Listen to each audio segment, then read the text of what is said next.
To Shravya TV. ముందుగా headlines చూద్దాం. మునిపల్లి మండలంలోని 30 గ్రామ పంచాయతీల ఉపాధి హామీ పనులు ప్రభుత్వం ప్రతిష్టాత్మకంగా మొదలుపెట్టనుంది. ఏపీలో వాట్సాప్ గవర్నెన్స్ సేవలు ప్రారంభం. జహీరాబాద్ ఎమ్మెల్యే ఆధ్వర్యంలో నిరసన. సంగారెడ్డి హామీలు అమలు చేసే వరకు ఉద్యమిస్తాం ఎమ్మెల్యే. మహాత్మా గాంధీకి గవర్నర్ సీఎం నివాళులు. స్వయం ఉపాధితో యువత ముందుకు సాగాలి. కేఫ్ ప్రారంభించి అభినందించిన కాంగ్రెస్ నాయకులు. మహిళ రోడ్డు దాటుతుండగా ఘోర ప్రమాదం. రోడ్డు ప్రమాదంలో మహిళ మృతి. ఈదమ్మ తల్లి విగ్రహ పునఃప్రతిష్ఠ కార్యక్రమంలో పాల్గొన్నారు ఎల్లేని. కంకోల్ టోల్ ప్లాజా వద్ద 32 కిలోల ఎండు గంజాయి పట్టివేత. 7గురికి రిమాండ్. విజిబుల్ పోలీసింగ్లతో నేరాల నియంత్రణ నిఘా వ్యవస్థను మరింత పటిష్టం.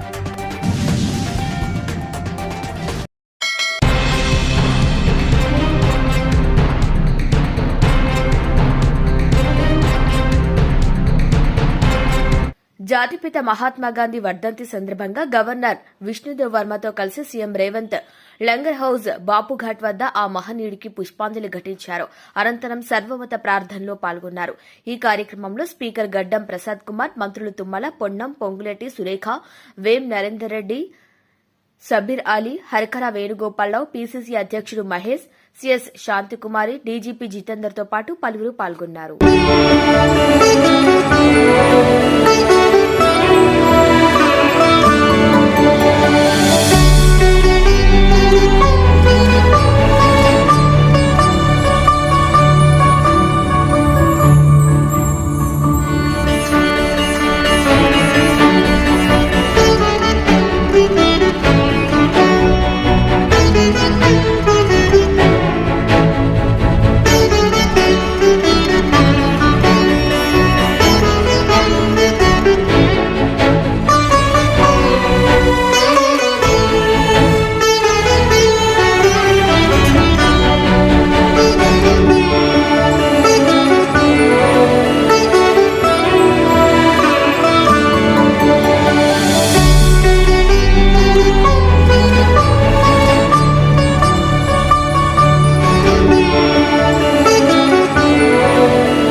కొల్లాపూర్ పట్టణంలో నేడు అశేష జనవాహిని ముందు కన్నుల పండుగ జరిగిన ఈదమ్మ తల్లి విగ్రహ ఊరేగింపు కార్యక్రమంలో బీజేపీ నాయకులతో కలిసి పాల్గొని అమ్మవారిని భక్తి శ్రద్దలతో పూజించారు. బీజేపీ నాగూర్ కర్నూలు జిల్లా అధ్యక్షులు, కొల్లాపూర్ నియోజకవర్గ ఇన్ఛార్జ్ శ్రీ ఎల్లేని సుధాకర్ రావు మొదటగా కొల్లాపూర్ మాధవస్వామి ఆలయం నుంచి ఈదమ్మ ఆలయం వరకు ఊరేగింపుగా కొల్లాపూర్ ప్రజల ఇలవేల్పు ఆదిపరాశక్తి ఈదమ్మ తల్లి విగ్రహ ఊరేగింపు ఎంతో మంది భక్తుల మధ్యన ఆనందంతో తీసుకెళ్లడం జరిగింది.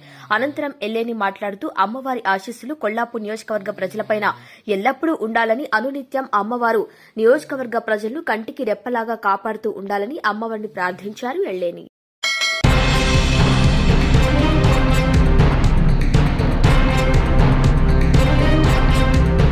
నేరాల నియంత్రణకు విజిబుల్ పోలీసింగ్ నిఘా వ్యవస్థను మరింత పటిష్టపరచాలని పోలీస్ కమిషనర్ సునీల్ దత్ అన్నారు. గురువారం పోలీస్ కాన్ఫరెన్స్ హాల్లో పోలీసు అధికారులతో జరిగిన నేర సమీక్ష సమావేశంలో పోలీస్ స్టేషన్ వారీగా నమోదైన గ్రేవ్, నాన్ గ్రేవ్ కేసులో చేసిన దర్యాప్తు, విచారణ స్థితిగతులు, పెండింగ్ కేసుల పురోగతిపై పోలీస్ కమిషనర్ సమీక్ష జరిపారు. ఈ సందర్భంగా పోలీస్ కమిషనర్ మాట్లాడుతూ బాధితులకు న్యాయం జరగాలంటే కేసుల దర్యాప్తులో నాణ్యతా ప్రమాణాలు పాటించాలని, నేరం జరిగిన ఘటనాస్థల పరిశీలన, సాక్ష్యాధారాల సేకరణ, కేసు నమోదు, నిందితుల అరెస్ట్, దర్యాప్తు, ఛార్జిషీట్ దాఖలు, కోర్టు ట్రయల్స్ వరకు ఎలాంటి చర్యలు తీసుకోవాలో ప్రణాళికబద్దంగా ముందుకు వెళ్లాలని అన్నారు. దొంగతనాల నియంత్రణ, చోరీ సొత్తు రికవరీ, పాత నేరస్తుల కదలికలపై పోలీసు అధికారులు ప్రత్యేక దృష్టి సారించి గ్రామాల్లో, పట్టణాల్లో పోలీస్ పెట్రోలింగ్ ముమ్మరం చేస్తూ రాత్రి గస్తీ పెంచాలన్నారు. అదేవిధంగా బస్టాండ్లో ప్రజలు రద్దీగా ఉండే ప్రదేశాలు విజిబుల్ పోలీసింగ్ అమలు చేయాలని సూచించారు. దర్యాప్తు పూర్తయిన కేసులలో ఛార్జిషీట్లు ఏ విధమైన ఆలస్యం లేకుండా ఫైల్ చేసి కోర్టు నందు విచారణ ప్రారంభమయ్యే విధంగా ఏసీపీలు చర్యలు తీసుకోవాలన్నారు.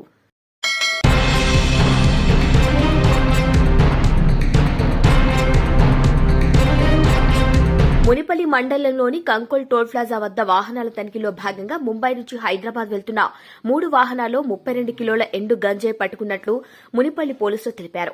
అనంతరం నిందితుల నుంచి 3 వాహనాలను 32 కిలోల గంజాయిని స్వాధీనం చేసుకుని 7 నిందితులపై కేసు నమోదు చేసినట్లు వివరాలు వెల్లడించారు.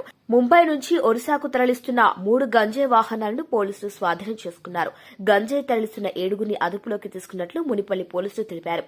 ఇక సాయంత్రం 5 గంటలకు విలేకరుల సమావేశంలో పూర్తి వివరాలు వెల్లడించనున్నారు జిల్లా ఎస్పీ రూపేష్.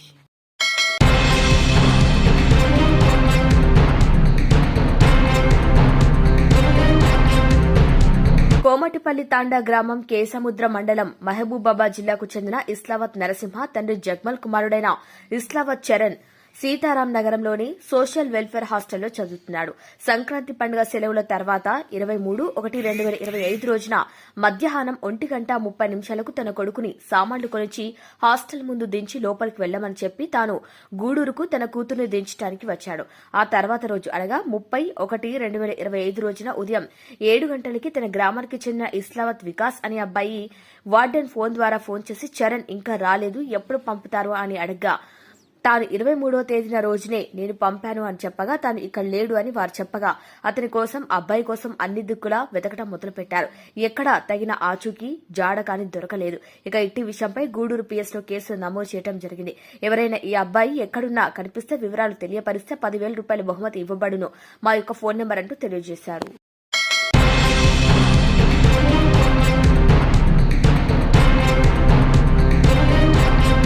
ప్రభుత్వం ఎన్నికల ముందు ఇచ్చిన హామీలు అమలు చేసే వరకు ఉద్యమిస్తామని ఎమ్మెల్యే చింత ప్రభాకర్ అన్నారు.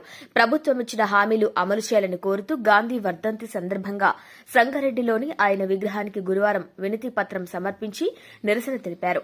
ఆయన మాట్లాడుతూ ప్రభుత్వం 420 హామీలు ఇచ్చి ప్రజలను మోసం చేసిందని ఆరోపించారు. ఈ కార్యక్రమంలో నాయకులు పాల్గొన్నారు.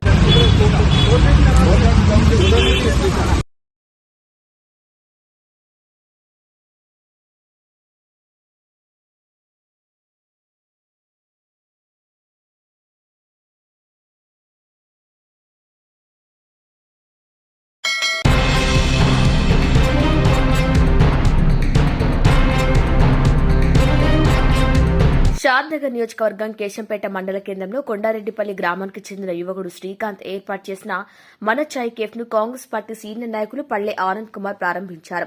ఆనంద్ కుమార్ మాట్లాడుతూ యువత స్వయం ఉపాధితో ముందుకు సాగి ఎన్నో ఉన్నత శిఖరాలకు చేరుకోవాలని, ఉద్యోగ అన్వేషణలో జీవితం వృధా చేసుకోరాదని, యువత చెడు వ్యసనాల బారిన పడి కుటుంబాలకు భారం కాకుండా నిలవాలని, స్వయం ఉపాధితో పైకి రావాలని తెలియజేశారు.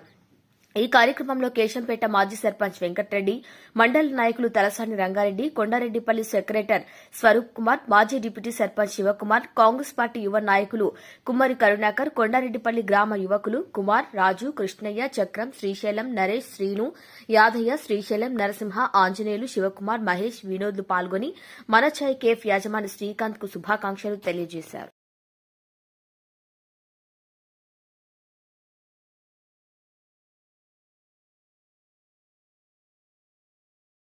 కాంగ్రెస్ ప్రభుత్వం అధికారంలోకి వచ్చి 420 రోజులైనా హామీలు అమలు చేసేందుకు నిరసనగా జహీరాబాద్లోని గాంధీ విగ్రహానికి ఎమ్మెల్యే మాణిక్రావు ఆధ్వర్యంలో గురువారం వినతిపత్రం సమర్పించి నిరసన తెలిపారు.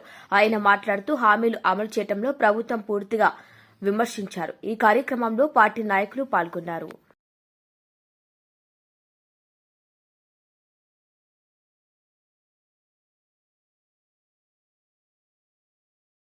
నిస్వార్థ ప్రజానాయకుడు బోడుప్పల్ మున్సిపల్ కార్పొరేషన్ 5వ డివిజన్ కార్పొరేటర్ గౌరవనీయులు శ్రీ సింగిరెడ్డి పద్మారెడ్డి సమాజ సేవే పరమావధిగా భావిస్తూ 5వ డివిజన్తో పాటు మన చుట్టూ ఉండేవారు అందరూ మనవాళ్లే అనుకునే మనస్తత్వం, మానవత్వం కలిగిన మహానుభావుడు, ప్రజల సమస్య తన సమస్యగా భావించే వ్యక్తి, మా 4వ డివిజన్లోని అనఘాపూరి కాలనీ సంక్షేమం కోరుకుంటూ అత్యుత్తమ సేవలు అందించి 5 సంవత్సరాలు విజయవంతంగా పూర్తి చేసిన సందర్భంగా శ్రీ సింగిరెడ్డి పద్మారెడ్డి గారికి అనగాపురి కాలనీ కుటుంబ సభ్యులు తరపున హృదయపూర్వక శుభాకాంక్షలు తెలియజేస్తూ ముందు మరెన్నో ఉన్నత పదవులు అధిరోహించాలని మనస్ఫూర్తిగా కోరుకుంటున్నాం.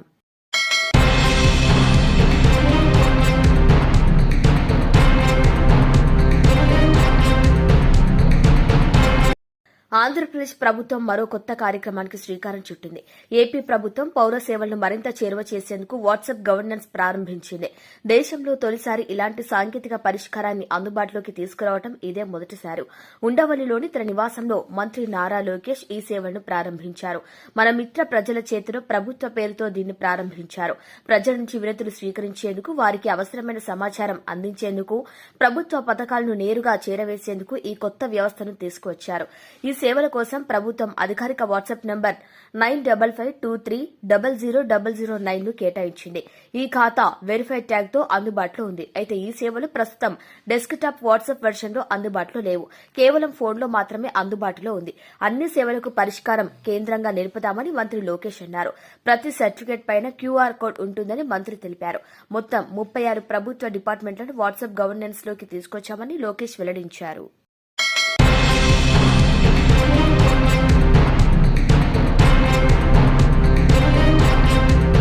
మునిపల్లి మండలంలోని 30 గ్రామ పంచాయతీల ఉపాధి హామీ పనులు ప్రభుత్వం ప్రతిష్టాత్మకంగా మొదలుపెట్టనున్న మొదలుపెట్టనున్న 4 పథకాలను దానిలో ఒకటైన ఆత్మీయ భరోసా విజయానికి పండుగ పూట కూడా సెలవు తీసుకోకుండా రాత్రి పగలు కష్టపడి పనిచేసిన మా కష్టాన్ని గుర్తించగా గత 3 నెలల నుంచి జీతాలు ఇవ్వటం లేదంటూ ఫీల్డ్ అసిస్టెంట్లు ఆవేదన వ్యక్తం చేస్తున్నా మునిపల్లి మండల ఫీల్డ్ అసిస్టెంట్లు ఆవేదన వ్యక్తం చేస్తున్నారు. మాకు ప్రతి నెల జీతాలు ఇవ్వటం లేదంటూ మునిపల్లి ఎంపీడీఓ హరినందన్ రావు కలిసి వినతి పత్రం అందజేసి మాకు గత 3 నెలల నుండి జీతాలు రావటం లేదు కాబట్టి మాకు మునిపల్లి మండల గ్రామంలో ఫీల్డ్ అసిస్టెంట్లకు న్యాయం చేయాలంటూ మా సిబ్బందికి తగిన న్యాయం చేయగలరని వినతి పత్రం అందజేశారు. ఈ కార్యక్రమంలో ఎంపీఓ యాదగిరి, టీఏలు బాలయ్య, సంతోష్, మహబూబ్, కంప్యూటర్ ఆపరేటర్ రాకేష్, వెంకటేశం, ప్రభాకర్, సంజీవులు, ఏసయ్య, ఉల్లాస్, మంజుల, చంద్రయ్య, ప్రభాకర్, శివయ్య, మల్లేశం, రాజేందర్, కృష్ణ, అర్చన, వెనుక సుమలత తదితరులు పాల్గొన్నారు.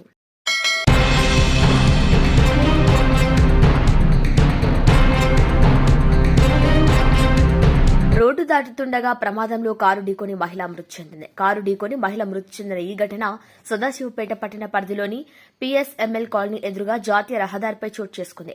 గురువారం సంగారెడ్డి వైపు నుంచి జహీరాబాద్ వైపు వెళ్తున్న కారు మహిళ రోడ్డు దాటుతుండగా అతి వేగంగా వచ్చిన ఆ కారు మహిళను ఢీకొట్టడంతో అక్కడికక్కడే మృతి చెందింది. ఈ విషయం తెలుసుకున్న పోలీసులు ఘటనా స్థలానికి చేరుకుని సదాశివపేట పోలీసులకు కేసు నమోదు చేసి దర్యాప్తు చేస్తున్నారు.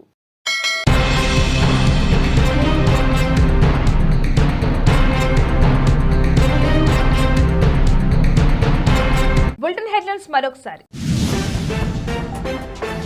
మునిపల్లి మండలంలోని 30 గ్రామ పంచాయతీల ఉపాధి హామీ పనులు ప్రభుత్వం ప్రతిష్టాత్మకంగా మొదలుపెట్టనుంది.